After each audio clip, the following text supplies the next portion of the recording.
दोस्तों गूगल के ऊपर करीबन 1300 करोड़ रुपए का फाइन लगा रखा है सीसीआई ने, जिसके बाद में उन्होंने कहा है सुप्रीम कोर्ट के अंदर जाके कि भैया ये जिस तरीके का फाइन लगा रखा है और जिस तरीके से हमें रिस्ट्रिक्ट कर दिया गया है ऑर्डर देके एंटी ट्रस्ट का, उससे इंडिया की एंड्रॉयड ग्रोथ रुक सकती है। ये उन्होंने वार्न किया है सभी इंडियंस को सुप्रीम कोर्ट के अंदर की जो प्री इंस्टॉल एप्लीकेशन आती है, आप कहते हो कि उसके अंदर प्ले स्टोर नहीं होना चाहिए, यूट्यूब नहीं होना चाहिए, क्रोम नहीं होना चाहिए, जीमेल नहीं होना चाहिए, गूगल की एप्लीकेशन सारी की सारी नहीं होनी चाहिए, लेकिन इससे एंड्रॉयड का इकोसिस्टम खराब हो जाएगा। बहुत सारे एग्जिस्टिंग कॉन्ट्रैक्ट है, बहुत सारे लाइसेंस हैं, बहुत सारे एग्रीमेंट्स हैं, उन सभी में चेंजेस लाने पड़ेंगे। और ये 14-15 साल से चल रहा है जिसके अंदर चेंजेस कराए जा रहे हैं, वो भी यूरोपियन यूनियन को देखने के बाद में उन्हीं के वर्ड टू वर्ड कॉपी करके हमें फाइन लगा दिए गए हैं, सारी की सारी चीज़ें दिखाकर।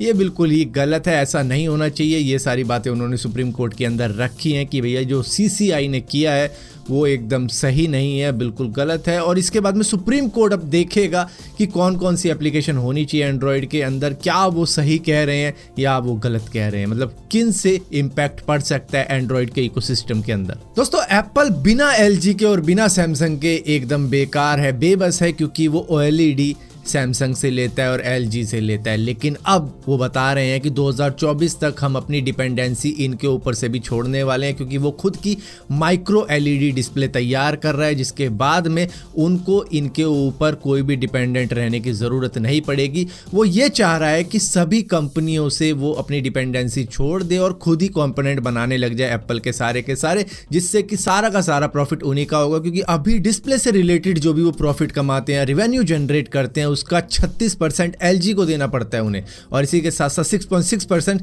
सैमसंग को देना पड़ता है। तो वो ये रिवेन्यू भी उनको नहीं शेयर करना चाहते, इसी वजह से वो खुद का माइक्रो एलईडी तैयार कर रहे हैं। और इससे पहले उन्होंने इंटेल को भी डिच कर दिया था, उनका पहले चिप लिया करते थे वो जो सीपीयू वगैरह होता था, लेकिन अब वो खुद ही का तैयार कर लेते हैं, जिसकी वजह से अब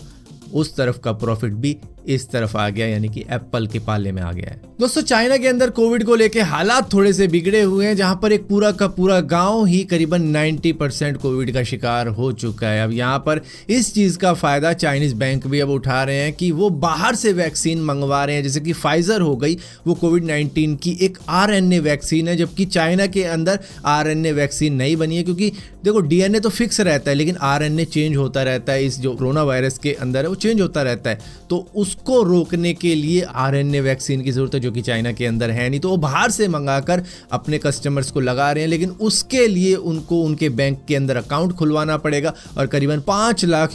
डिपॉजिट करने होंगे, तब जाके वो उनकी फैमिली को फ्री में फाइजर वैक्सीन लगाएंगे। और इसी के साथ साथ उसका एक और फायदा रहेगा कि हर साल फुल बॉडी चेकअप भी हो जाएगा उस कस्टमर का जिसने अकाउंट खुलवाया। तो इस तरीके से भी अब लोगों को वहां पर अट्रैक्ट किया जा रहा है, क्योंकि कोरोना वायरस का कहर आपको बड़े अच्छी तरीके से मालूम होगा। एक छोटा सा इंजेक्शन जो कि 800 का आता था, वो भी 80,000 का पहुंच गया था इंडिया के अंदर, और चाइना के अंदर भी इसी तरीके के हालात चल रहे हैं, जिसकी वजह से बैंक इसका फायदा उठा रहे हैं, बाहर से वैक्सीन इंपोर्ट करवा के अपने कस्टमर को लगाने का झांसा देख के कि 5 लाख डिपॉजिट करो। और यहाँ पर दोस्तों टाटा इंडिया का पहला home grown iPhone maker company बन सकती है अगर उनकी डील कंप्लीट हो जाती है। हालांकि माना जा रहा है कि मार्च के अंदर ये डील कंप्लीट हो जाएगी विंस्ट्रॉन के साथ में, जो कि आईफोन की फैक्ट्री चला रहे कर्नाटका के अंदर। ये भी बाहर की कंपनी है, और इसी के साथ साथ फॉक्सकॉन चेन्नई के अंदर चलाती है अपनी कंपनी, जहां पर वो मैन्युफैक्चर करते हैं आईफोन को। लेकिन ये दोनों ही बाहर की हैं, लेकिन टाटा इंडिया की बन सकती है आईफोन मेकर पहली बार। और इससे कहा जा रहा है कि इलेक्ट्रॉनिक मैन्युफैक्चरिंग का हब बन जाएगा इंडिया, क्योंकि टाटा वहां से सीख के और सारे लोगों को एजुकेट करके और भी कई सारी जगहों पर इस तरीके की चीजें कर सकता है, जिससे कि मजे आ सकते हैं इंडिया के अंदर। दोस्तों ईरान के अंदर फेशियल रिकॉग्निशन टेक्नोलॉजी का यूज किया जा रहा है, लेकिन आप जानकर हैरान हो जाओगे कि वो सिर्फ महिलाओं को पनिशमेंट देने के लिए किया जा रहा है। यहाँ पर वो उनको अरेस्ट कर लेंगे घर से ही अगर वो हिजाब नहीं पहनती हैं, क्योंकि यहाँ पर उन्होंने रूल लगा रखा है, हिजाब का काफ़ी स्ट्रिक्ट लॉ है वहाँ पर। जो महिला नहीं पहनेगी उनको अरेस्ट किया जाएगा, और यहाँ पर बायोमेट्रिक डेटा फेस स्कैन करके उन आर्टिफिशियल इंटेलिजेंस कैमरास के द्वारा वो उनको घर से ही डायरेक्टली उठा लेंगे, अरेस्ट कर लेंगे, जिसके बाद में उनको जेल में रहना पड़ सकता है। क्योंकि 2021 से मैन्युअली ही जब ऐसे पकड़े गए हैं तो उनको जेल में डाला गया, और अब तक 5,000 महिलाओं को जेल में डाल चुके हैं वो। लेकिन अब इसके द्वारा वो और ज़्यादा महिलाओं को जेल में डाल पाएंगे, क्योंकि इससे तो डायरेक्टली पता लग जाएगा कि ये